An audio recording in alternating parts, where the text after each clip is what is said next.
دوسرا سلاطین اور اس کا 20واں باب جو 21 آیات پر مشتمل ہے۔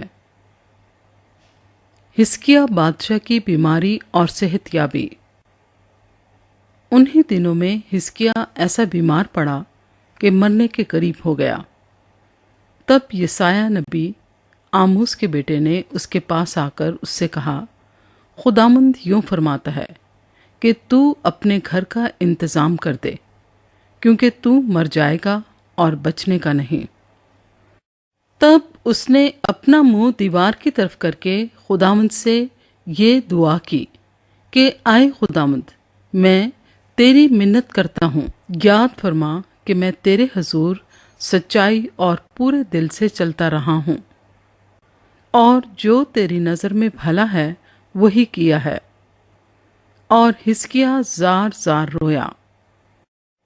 اور ایسا ہوا کہ یسایہ نکل کر شہر کے بیچ کے حصے تک پہنچا بھی نہ تھا کہ خداوند کا کلام اس پر نازل ہوا کہ لوٹ اور میری قوم کے پیشوا حزقیہ سے کہہ کہ خداوند تیرے باپ داؤد کا خدا یوں فرماتا ہے کہ میں نے تیری دعا سنی اور میں نے تیرے آنسو دیکھے۔ دیکھ، میں تجھے شفا دوں گا، اور تیسرے دن تو خداوند کے گھر میں جائے گا، اور میں تیری عمر 15 برس اور بڑھا دوں گا، اور میں تجھ کو اور اس شہر کو شاہ اسور کے ہاتھ سے بچا لوں گا، اور میں اپنی خاطر اور اپنے بندے داؤد کی خاطر اس شہر کی حمایت کروں گا۔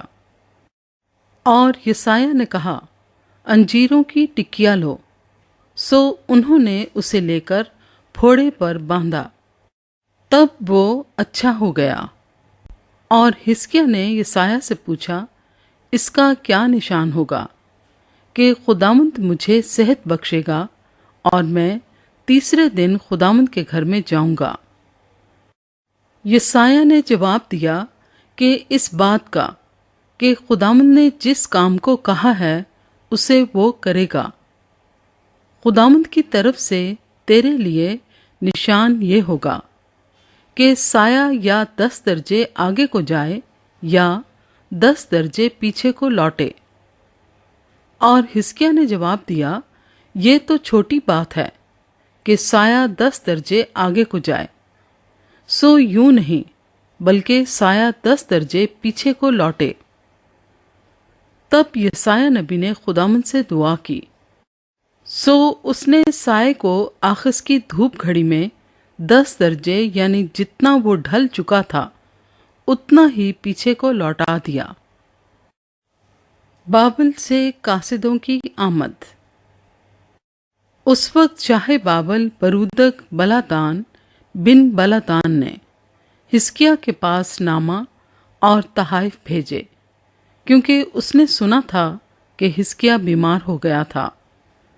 سو حزقیہ نے ان کی باتیں سنی، اور اس نے اپنی بیش بہا چیزوں کا سارا گھر اور چاندی اور سونا اور مسالے اور بیش قیمت عطر اور اپنا صلاح خانہ اور جو کچھ اس کے خزانوں میں موجود تھا ان کو دکھایا۔ اس کے گھر میں اور اس کی ساری مملکت میں ایسی کوئی چیز نہ تھی جو حزقیہ نے ان کو نہ دکھائی۔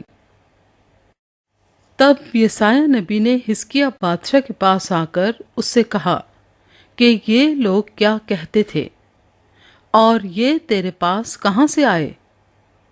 حزقیہ نے کہا، یہ دور ملک سے یعنی بابل سے آئے ہیں۔ پھر اس نے پوچھا، انہوں نے تیرے گھر میں کیا دیکھا؟ حزقیہ نے جواب دیا، انہوں نے سب کچھ جو میرے گھر میں ہے دیکھا۔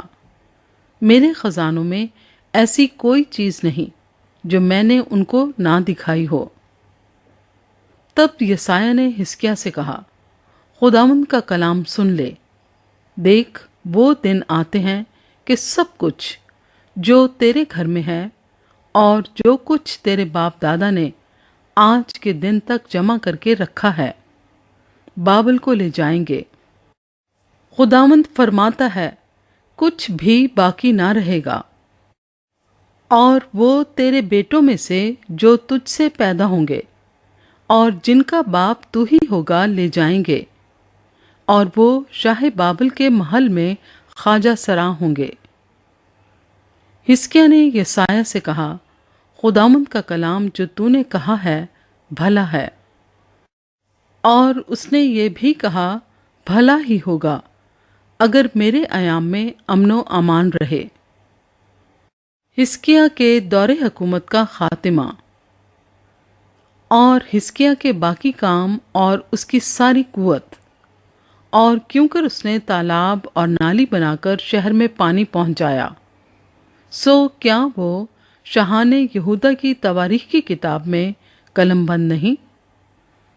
اور حزقیہ اپنے باپ دادا کے ساتھ سو گیا، اور اس کا بیٹا منسی اس کی جگہ بادشاہ ہوا۔